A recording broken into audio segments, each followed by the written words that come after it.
Welcome back to Stooge Stream. I am your host, The Stooge. This is Watch This, our movie panel review show. This episode, we're looking at King of New York, starring Christopher Walken. But before we get to that, let me introduce the panel. I've got the Doc joining us. Hi, everybody. Close enough. I've got G. Banks. The King of Sydney. Absolutely not. And I've got the Knockout Fiona. Knockout Fiona here. So this movie is a very, very quick synopsis for people who haven't seen it. Basically, it's Christopher Walken's character of Frank White coming out of jail. He's spent half his life in jail. He used to be a gangster, some sort of big shot. A drug lord. Yeah, a drug lord, had sort of senators in his pocket, all sorts of things. Comes out, decides he's going to be the king of New York, takes out all of his competition. He's going to take some of the money that he's making now from drug deals and so forth to put into hospitals and so forth in the ghettos and try and rehabilitate the city. So, as Banks noted during the movie, it's kind of a twist on Robin Hood, except he's not a nice guy. Oh no. He's a vicious bastard, but he's played by Christopher Walken, which makes him awesome. Exactly. We also get appearances by Steve Buscemi, who gets top billing in the movie, but is in it for around 45 seconds. If that, really. Yeah, exactly. Chris Rock also makes just a weird appearance out of nowhere. But our main cast is David Caruso, Wesley Snipes, Laurence, he was Larry Fishburne back then, and Is that supposed Christopher to be like Walken. a short acronym for like Laurence? You know how Richard's Dick and stuff like that. Is that what it's supposed to be? Like Larry Laurence? It is, and you just tried to slip a dick joke in that worked. Good job. So let's just very, very quickly, before we dig into parts of this movie and what we liked and what we didn't like and so forth, just a very quick overall. Did you like the movie? Great movie. Finally! Rick, I was going to take the piss out of you. You've been choosing movies that have been trying to be divisive with us, and I think you've chosen a movie which is genuinely considered to be most people will consider it a good or a great movie. All right, Banks? Yeah, I actually like the movie as well. You know me, I love a good gangster movie, and it was in the 90s too, so I can't complain. Fair call. And Knockout. Well, it's sort of on the cusp of 80s to 90s. It's 1990, so it's still got that 80s feel and it has that real gritty, independent... 80s hair. Yeah, the shooting sequences as well, the way they go from scene to scene. But overall, when you read the synopsis of the movie and then the movie happens, it's not at all what you expected. In a good way. Like, you just expect it to be another bloody gangster movie, but... It's really like, there's so many levels to this movie. I really like it. I feel like I could write like a thesis on it. All right, and I really enjoyed it as well. I pretty much enjoy anything Walken's in. And this was the start of the real Walken-isms. Now, he'd been in movies long before this, including James Bond and a few other things. But this is when Walken becomes Walken. You see the crazy dances, you've got the stuttering voice, you've got the Walken pretending to be black. But only he can get away with it. I think he was the most blackest guy in that movie. What are you on about? Yeah, it's great. And the hair. He's got the hair, dude. The hair hasn't changed since 1990. Oh, dude, he's like fine wine. He just gets better with age. He does. And you can see where the Fatboy Slim film clip came from, just from the 2 minutes of dancing that he sprinkles throughout this movie. You're like, Fatboy Slim watched this and went, I'm doing a whole music video of that shit. I mean, the song's terrible, but the dancing makes it. Yeah, that film clip is just great. Yeah. Walken's apparently trained in dancing as well, isn't he?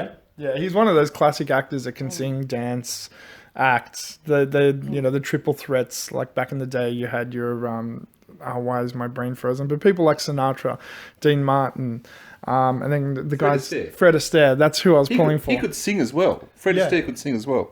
Yeah, so it was a great triple threats back in the day, and Walken is still one of those classically trained theatre/actors. I personally, I don't know what you guys thought of this, but I thought from the opening sequence, the cinematography really set the mood for the movie. It's kind of shadowy and gloomy, and he has to come out of that shadow to start with, and walking through that prison sequence.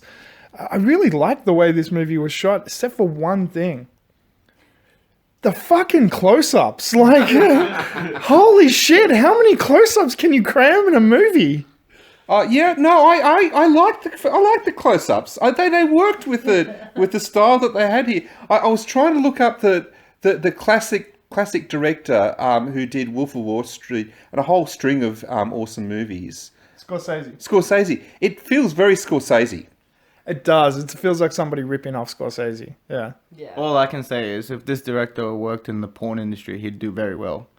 Yeah, that in the early 90s shadowy porn. Yeah, and a facial, shots every time. He'd win it. Yeah, he'd never miss the money shot. Well, actually, if you recall the subway scene where he hooks up with his old flame and says, I want to take you on the subway. He's going in for like a full boob grab there. Like, that is porn style. I got a half a chub. Yeah. I'm not gonna lie, I got a half a chub. Yeah, agree. Yeah. Oh, and the violence was great. Yeah, the way it was shot, the violence was shot really, really well. I thought it had a real stylistic choice to it that worked. All the old 80 and 90 movies, their violent scenes are much more brutal and better than the newer current generation violent scenes. Because, as you said, they're more believable. It's like you can see that and like, oh, shit. Like, I can actually see that happening in the news where it's like, modern day violence is like someone jumps through a building and shoots 20 billion ninjas in the sky. And the Rock punches out a whole village. Yeah. And you're invested in the characters.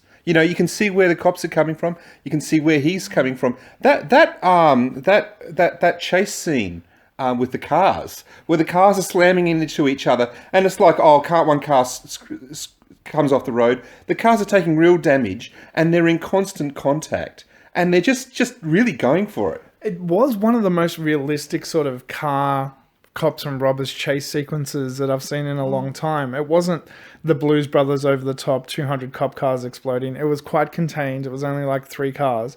And the damage they took was real. Like the dude hanging off the door that gets done to the fire hydrant. It's like, that was just brutal.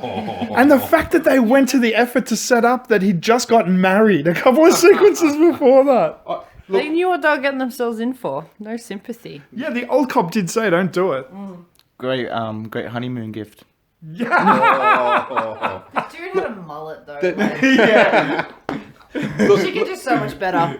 So just to clarify this, that the cops did have supporting roles in the movies. So you were invested in what the cops were doing as well. And the one thing, look, I've never really liked any movie where they kill off Wesley Snipes is good in my book. But Watch your mouth. The fact that they killed David Caruso just makes it fucking gold. What was that moment that David Caruso's character had with Wesley Snipes? He's like, I love you. Like, that was that was going from bromance to homoerotic scene. I think that's every bromance ever. No, that's David Caruso making a choice in that moment and going, I'm going to turn this homoerotic. He kind of does that in movies, I think. And he's now typecast. He did that, and then he's just CSI David Caruso. That's all he does now. And I'm not gonna lie, I got a half a chub.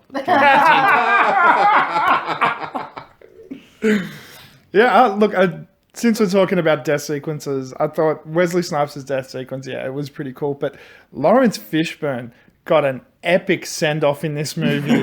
He gets shot 5 times and then sits there giggling and laughing for 5 minutes going, I got the nigga, I got him. Well, he started crying at the start, then you realize like, I got the nigga, let's get him. It was just epic. It's one of the over-the-top parody death sequences in like a Hot Shots movie or something, where they get shot like 50 times.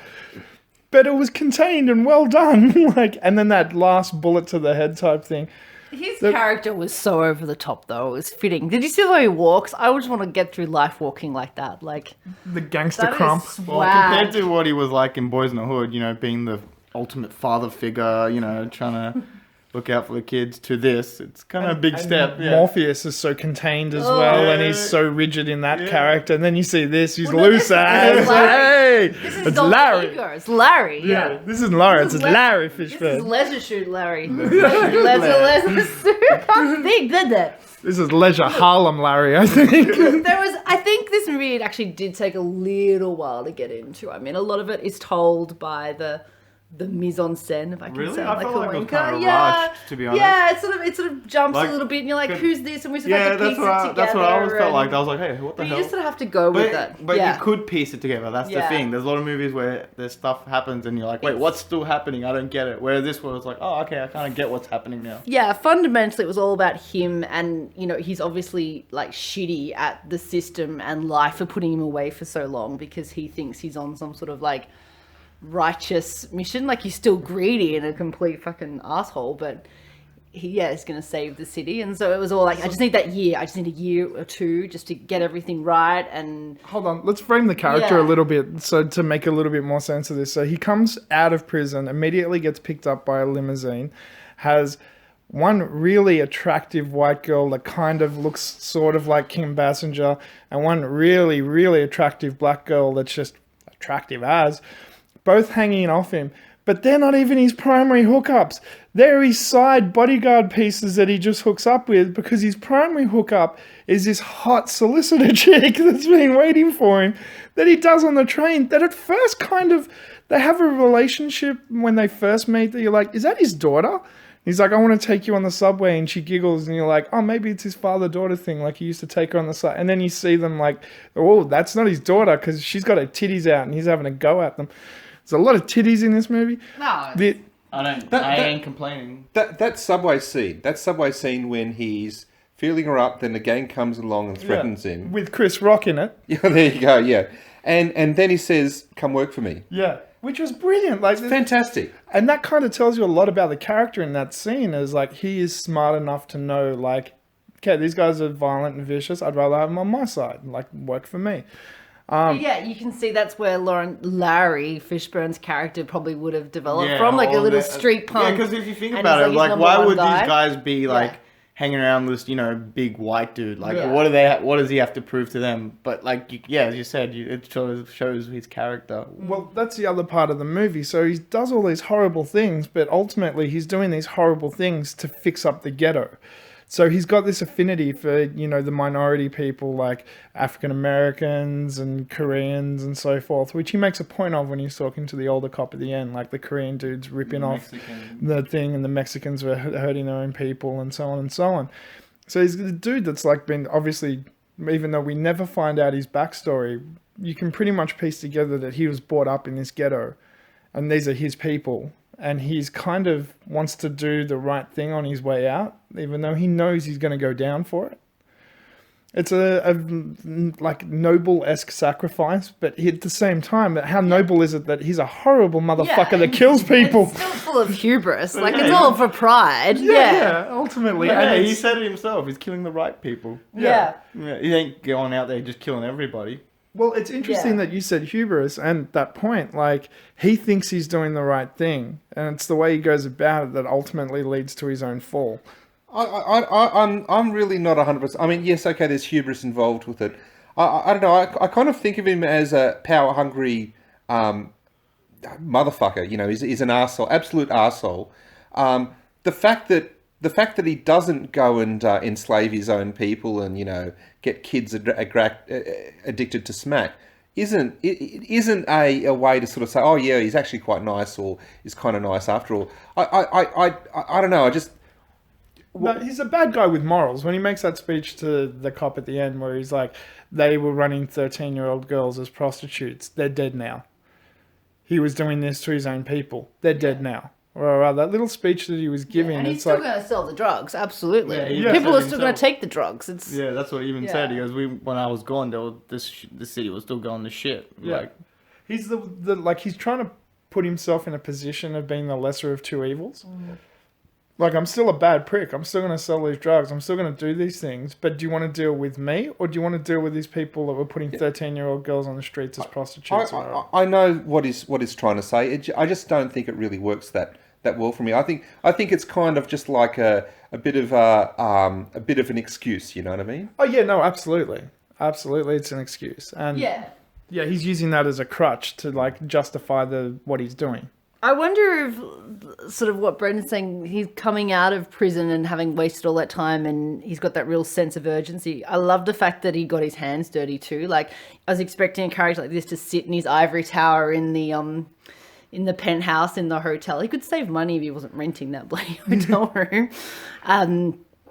But no, he got amongst it. He got dirty. He freaking took out half the rival gangs along with the rest of his people. Like... Yeah, no, he had no issues. He's a gutsy motherfucker. I've got to say, and respect to, as you say, like Don Corleone. Was very much like a commander in The Godfather, and even Vito, his son, Was a general. Michael, I should say. Michael, yeah. He went and got his hands dirty, but ultimately he went up through management. Yeah, and he became more of the general leading the troops rather than a troop himself. Whereas you see Walken pull out an Uzi and Uzi down some people, and like he was brutal in this. What about when he shot that Italian mobster? Like, Yeah. he goes, "Oh, I want to meet up with him."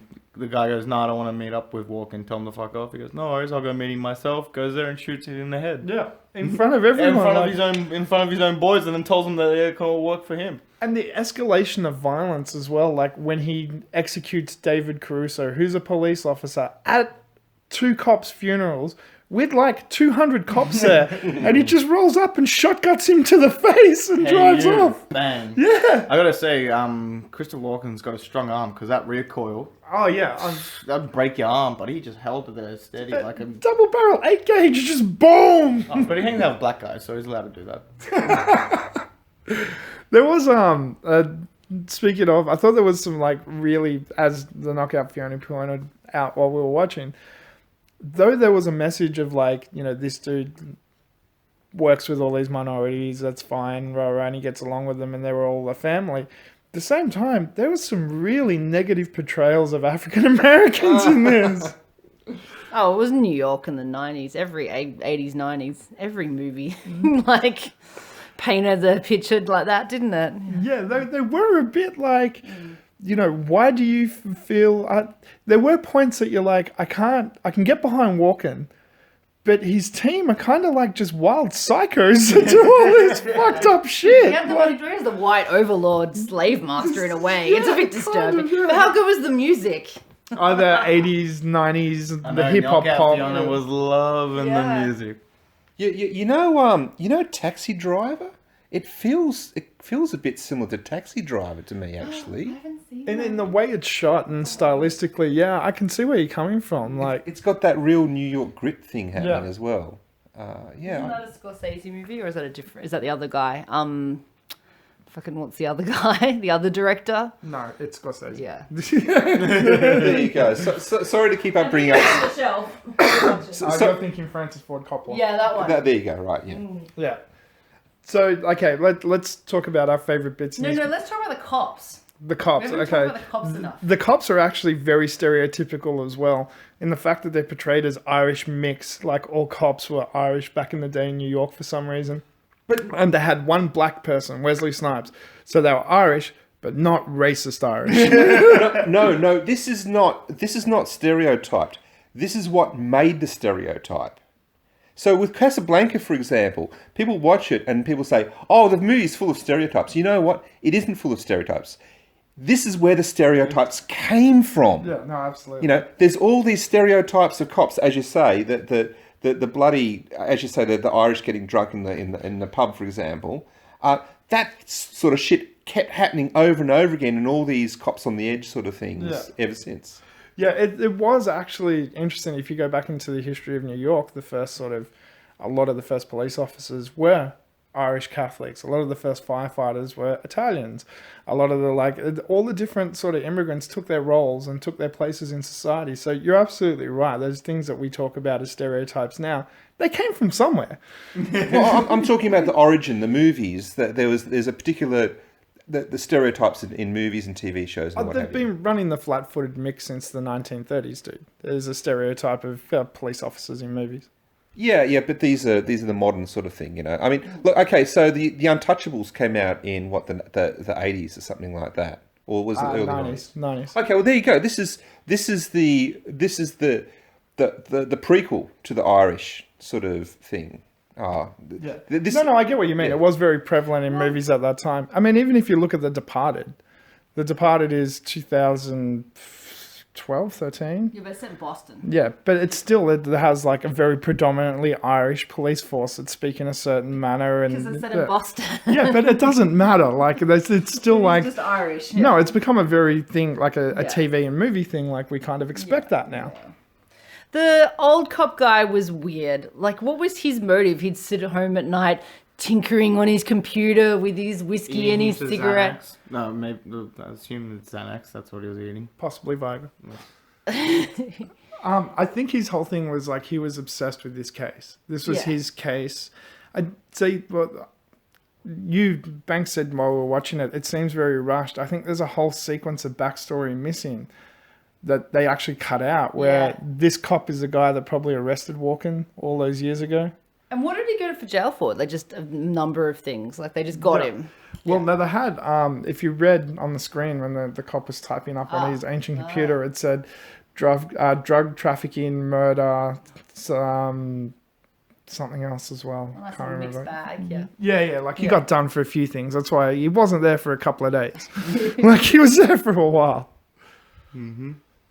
Yeah, look, I don't know. It's nice to have a movie where you don't necessarily have all the backstory. Is you get to sort of just run through the try to guess it yourself, and it's that much more.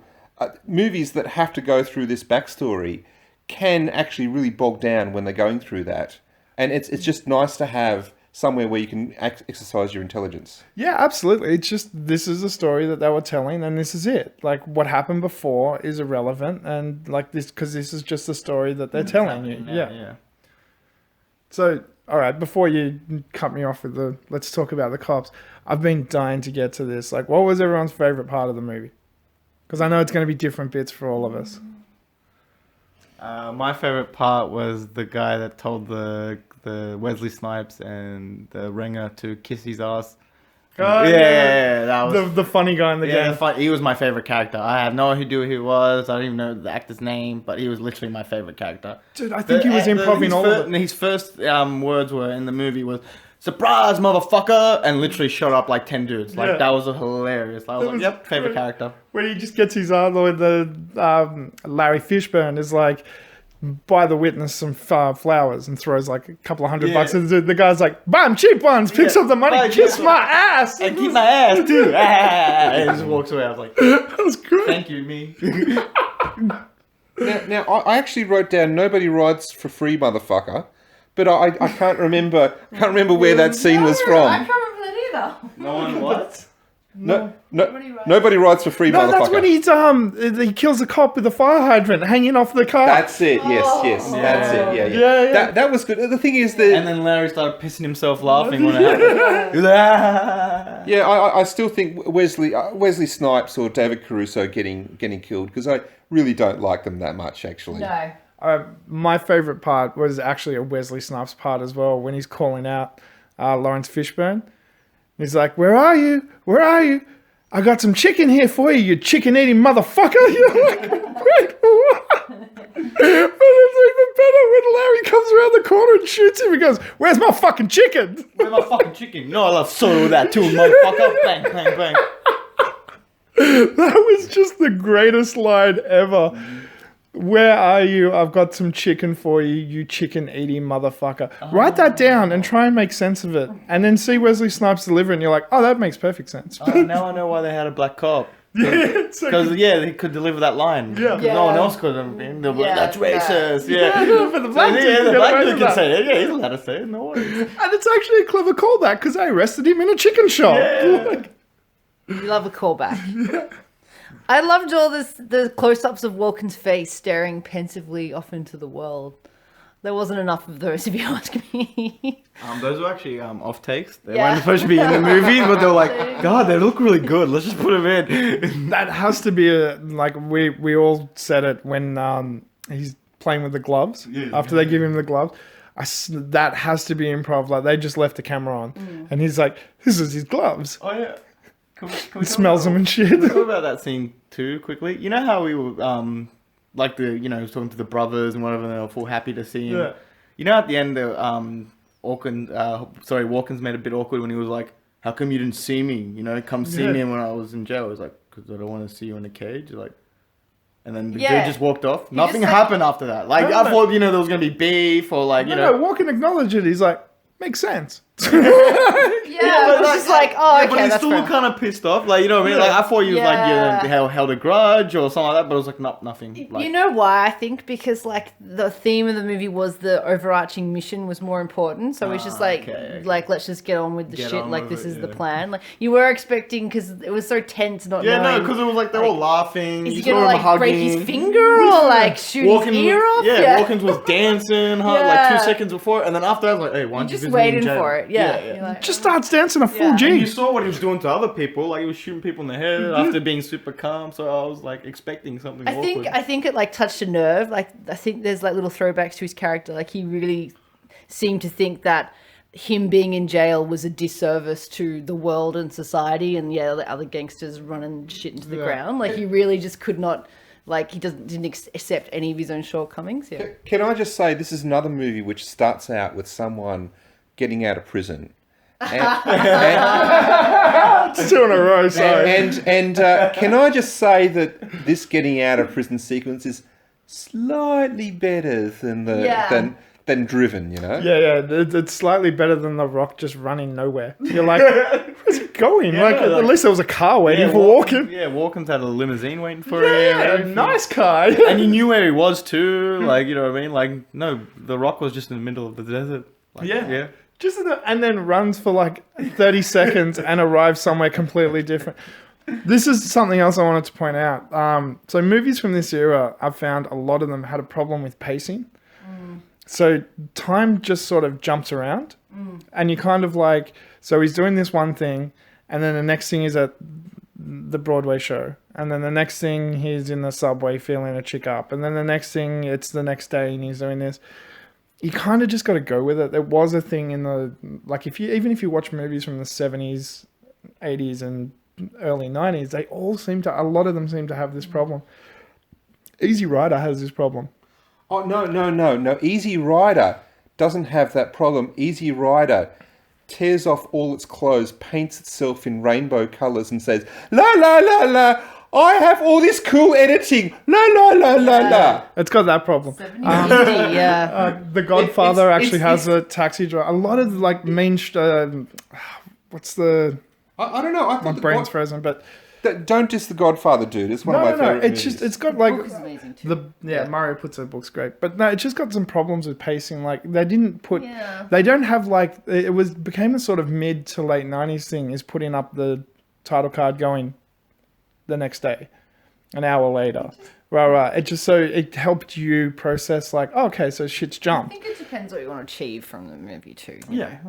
But no, it is like if you're watching this and you're like, how the fuck is it the next day? Right, shit will just jump. Like, just be aware of You that. know what's a well-paced 70s movie, or 80s, I think? The Warriors.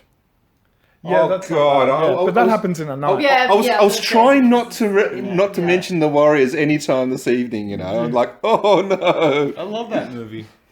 Yeah, I can see that actually. That movie's great. It's a classic, even though I didn't know what it was until I played the video game first, but still. Showing I played the video game first, Innocence. Doc. No word of a lie. And then someone told me there's a movie. I was like, oh, what? There's a movie behind this? I bought the game looking at it going, this is going to be shit, but it was the only way to get a DVD copy of it. What? It was the first DVD release. Wow. But it ended up being a great game because it's Rockstar. Anyway, that's it. So let's wrap it up real quickly. Would you recommend this movie for anyone to watch? If you're a fan of Walken, for sure. If you're a fan of this gritty 80s sort of gangster movies, yes. If you're a fan of gangster movies in general, for sure. I can't say it's super awesome fun time, but I do say it's a good, solid, entertaining flick. Awesome. Pretty much agree with him, but not everyone. I can't really sit there and watch it with, for example, a girlfriend or whatever. You I know. watched it with mine. Yeah, but you know, yours is cool. But you know what I'm saying. Like, I can't sit there with my family and watch it. Yeah. Example, like you know what I mean. Like, no, that makes sense. like you know, me and my friends can watch it. Like you said, like a group of whatever can sit there and watch it. Like, but overall, I love the movie. It was pretty good. yeah. So like, I wouldn't recommend it to my grandma. Like, Oh but no, my grandma would love it. you got a cool grandma. Yeah. Yes, definitely. Yes, very much so. If for nothing else, for the 2 minutes of walking dancing, it's worth going through the other hour. That's why I would recommend it to my grandma because of that scene only. Yeah. So, in what way would you recommend this movie? Yeah. That's everyone's bad So mother impression. everyone's got to walk it. All right, so if you tuned into the last episode, you would have heard how this is working from now on. We're going to draw the next movie from the bowl. We all put movies in I there. didn't. Yeah, quiet you. So whoever's movie it is, if it's Banks's, if it's the Doc's, they're the hosts. So if it's mine, I'm the host. We'll find out what it's going to be. And since you didn't put one in, you got no horse in the race, pull one out. Come on, just anyone. Dramatic. All It's right. another Rick movie. I'll quit. Should I put it back if it's another Rick movie? No, just go for it. Oh. Speaking of the brothers, Boy in the Hood. Boys in the Hood. Boy in the Hood. I was like, who's Oh, the boy? nice, the nice. boys. Boys Oh, in right. the Hood, yeah. This is what is this? Is this 3 crime movies in a row? I've kind of lost It's count. not really a crime movie. More of a gangster movie. Yeah, this is kind of Kind a. of a crime. Less cops. Let's put it that way. Well, I have seen it many years ago, but I will be seeing it again. Yeah. Look, Well, you'll definitely be seeing this it. is a good choice. I'm looking forward to seeing it. I actually watch this movie religiously every 2 weeks. Oh.